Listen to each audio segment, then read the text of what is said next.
안녕하십니까. JTBC 저녁 뉴스입니다. 새만금호 도시 용지 수질이 4등급까지 떨어졌지만 새만금 개발청의 대응이 허술하다는 주장이 나왔습니다. 바른미래당 주승용 의원이 도시 용지 수질 악화를 따진 결과 환경부는 내부 개발에 따른 차량 정체구역 발생을 원인으로 답변했고 새만금 개발청은 수질이 환경부 소관이라고 응답했습니다. 주 의원은 새만금 개발청이 수질 문제를 심각하게 생각하지 않고 있다면서 환경부와 함께 수질 개선 예산 확보에 나서라고 촉구했습니다. 지역 건설 현장 근로자들이 군산 투자기업에 고용을 촉구하고 나섰습니다. 플랜트 건설 노동조합 전북지부는 지난 2015년 이후 16개 업체들이 군산에 투자를 결정하면서 248억 원의 보조금을 지급받았지만 공장을 짓는 과정에서 지역 근로자의 고용은 적어 일자리 창출 효과는 크지 않았다고 주장했습니다. 플랜트 건설 노조는 특히 투자업체의 지역 근로자의 고용 확대를 요구할 수 있는 조례가 있지만 군산시는 뒷짐만 지고 있다며 개선을 촉구했습니다. 김우영 전주교대 총장이 정직 한 달의 중징계를 받은 사실이 뒤늦게 드러났습니다. 김우영 전주교대 총장은 직원 폭행 등의 문제가 불거져 교육부 감사를 받았고 최근 정직 한 달의 징계가 확정돼 지난 1일부터 직무가 정지됐습니다. 이에 따라 정용우 교무처장이 총장 직무를 대행하고 있습니다. 개발이 오랫동안 중지된 온천지구를 해제할 수 있도록 법령 개정이 추진됩니다.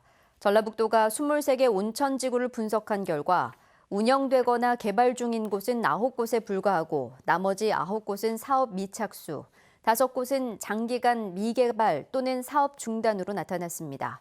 전라북도는 방치된 온천지구 때문에 주민 불편만 커지고 있다면서 개발이 중지된 온천지구 해제를 위해 정부의 온천법 개정을 건의했다고 밝혔습니다.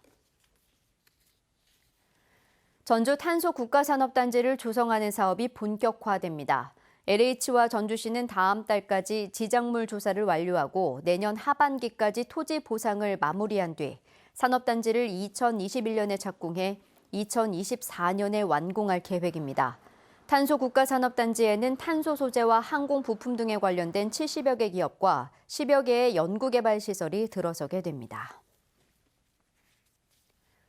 지난해 전북 도민의 사망 원인 가운데 1위는 암으로 나타났습니다.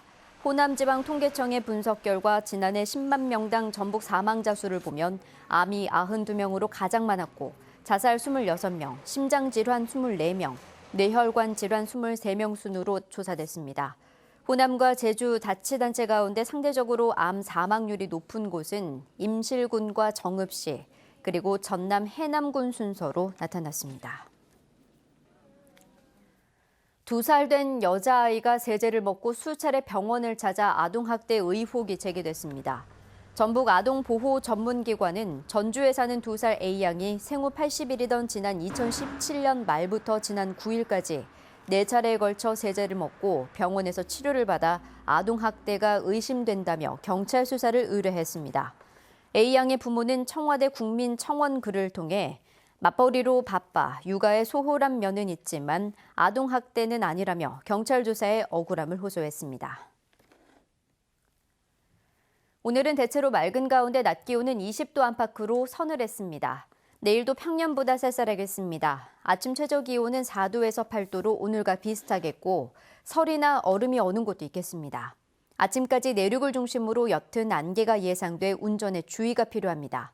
한낮 기온은 19도에서 21도로 오늘과 비슷한 선선한 날씨가 예상됩니다.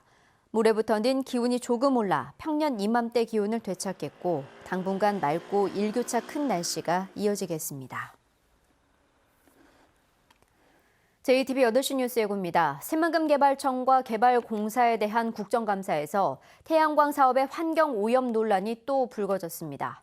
전북교육청과 국립대 3곳에 대한 국정감사에서 예상대로 전북교육청은 자사고인 상산고의 재지정 문제, 전북대는 교수들의 각종 비위 문제가 집중 포화를 맞았습니다. 한 대학생이 학교 학생들을 몰래 촬영했다는 글이 인터넷에 올라와 논란이 일었는데 당시 해당 학생을 불러 조사하겠다던 학교는 넉 달째 감감무소식입니다. 내년 4월 15일 총선이 오늘로써 꼭 6개월 앞으로 다가왔지만 총선 룰을 담은 선거법이며 정계 개편까지 주요 사안들은 여전히 안개 속입니다. 자세한 소식은 JTBC 8시 뉴스에서 전해드리겠습니다.